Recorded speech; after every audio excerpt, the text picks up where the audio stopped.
Ready? Started.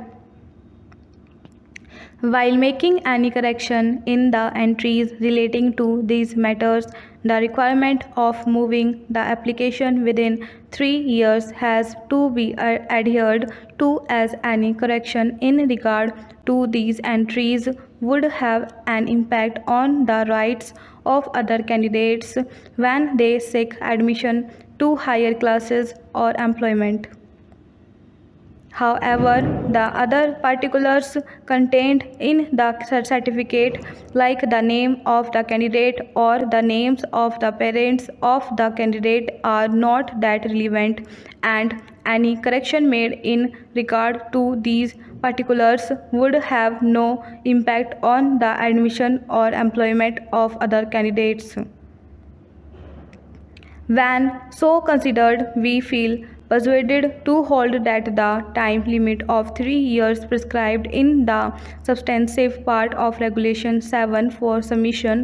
of an application for making correction in the certificate issued by the board in regard to the name of the candidates or the names of the parents of the candidate should not have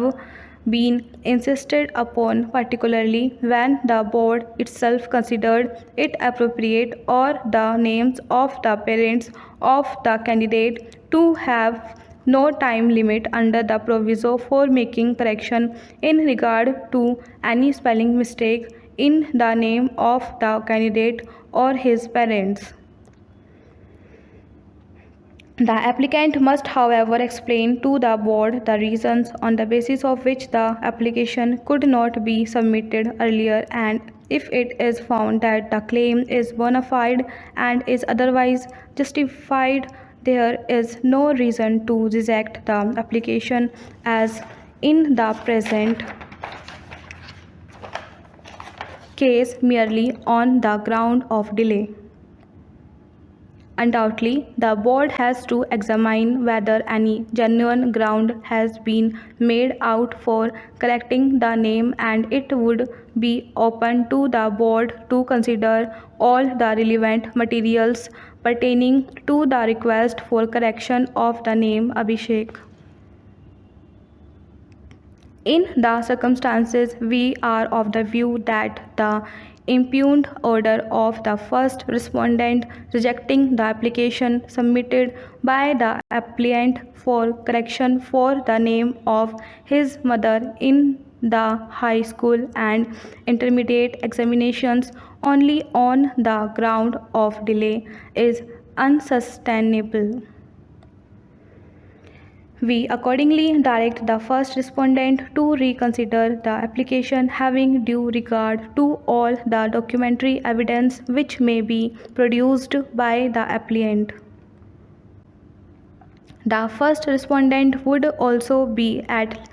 liberty to summon all the relevant records from the concerned institution for the purpose of deciding the application of the applicant.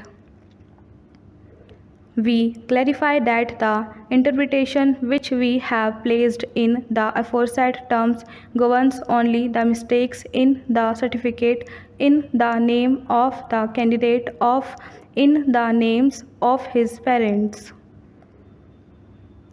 The first respondent shall now pass a fresh order in accordance with law within a period of 4 months from the date of receipt of a certified copy of this order. In order to facilitate this exercise, the impugned order dated 11 October 2013 is set aside.